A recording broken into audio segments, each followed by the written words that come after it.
আমার মনে হয় সকালবেলাটা ভালো কাটলে সারাটা দিন ভালো কাটে, আর সকালবেলাটা ভালো না কাটলে সারাটা দিনই ভালো কাটে না। এটা আমার সেই শুক্রবারের ব্লগ, যেদিন আমি ঘুরতে গিয়েছিলাম। তো সকাল থেকে আমি কি কি করেছিলাম সেটাই তোমাদের সঙ্গে শেয়ার করি।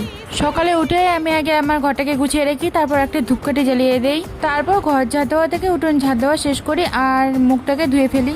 এইদিকে আবার বরের আমার আগে স্নান করা শেষ, ওইদিকে দেখো ফুল তুলতেছে বর। আমি ঘরটা ঝাড় দিয়ে কয়টা কাপড় ধুয়ে দিলাম, তাই আমার একটু দেরি হলো। বর ততক্ষণে ঠাকুর ঘরে কাজগুলোকে এগিয়ে দিচ্ছিল, তারপর আমি স্নান টান করে একটা শাড়ি পরে নিলাম। এদিকে তো আমি ঠাকুর ঘরে এসে দেখি আজকে অনেক কাজে এগিয়ে রেখেছে, আমার বেশি কিছু করারই নেই এখানে। আমি শুধু এদিকে ফলটাকে ধুয়ে কেটে নিয়েছিলাম, আর এদিকে না প্রচন্ড বৃষ্টি শুরু হয়ে গেছে। ওই যে আমি ঠাকুর ঘরে পুজো দিচ্ছিলাম, বর আবার এদিকে ভিডিও করেছে, আমি দেখিনি। এদিকে আমাদের বৃষ্টিতে জামা কাপড় শুকাচ্ছে, আসলে দুজনেই পুজো দিচ্ছিলাম, তাই জামা কাপড় আনতে আর পারিনি। পুজো দেওয়া শেষ করে দুজনে প্রসাদ খেয়ে এবার চলে আসলাম রান্নাঘরে। এবার তো পেট পুজো করতে হবে। আমি এখানে ভাতের জলটা বসিয়ে দিয়েছি, তারপর চালটাকে ধুয়ে তার মধ্যে দিয়ে দিলাম।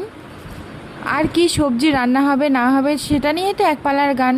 এদিকে বর বাজারে গিয়েছিল, বললো যে দেখি কি পাই নিয়ে আসবো।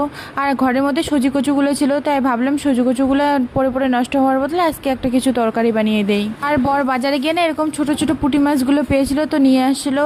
মাছগুলো এনে আমাকে ধুয়ে বেচেও দিয়েছিল, তাই আমি ভাজা বসাই দিলাম। আর এদিকে একটু বাঁধাকপির ছেঁকা রান্না করতেছিলাম। তোমরা কারা কারা বাঁধাকপির ছেঁকা খাও আমাকে জানিও, কিন্তু আমার ভীষণ ভালো লাগে খেতে। আর এদিকে বৃষ্টি পড়া বন্ধ হয়ে এত রোদ উঠেছে, প্রচণ্ড গরম লাগতেছিল, তাই বর আইসক্রিমও নিয়ে আসলো।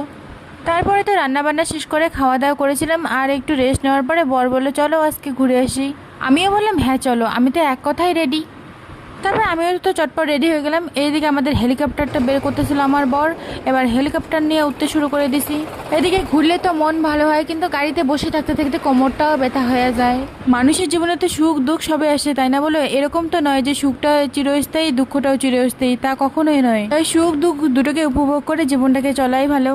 আর আমি তোমাদের সঙ্গে আমার ছোট ছোট সুখের মুহূর্তগুলোকে তুলে ধরে দেখি, এরকমটা তো কখনোই নয় যে আমার জীবনে কখনো দুঃখ আসে নাই। সেগুলোকে আমি তোমাদের সঙ্গে কখনোই তুলে ধরি না, কারণ সেটা একান্তই আমার। আর আমাদের এই ছোট ছোট সুন্দর মুহূর্তগুলো তোমাদের সঙ্গে শেয়ার করি।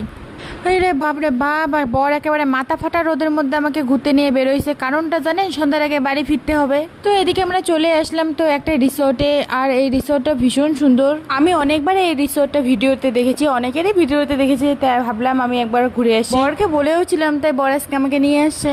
এই রিসোর্টটা গাজলডাবা ব্রিজটা থেকে অনেক আগে, আমরা যেদিকে গিয়েছিলাম সেদিক থেকে। এখানে অনেকটা জায়গায় অনেক কিছু বানিয়ে রেখেছিল, তো দেখতেও ভীষণ ভালো লাগতেছিল।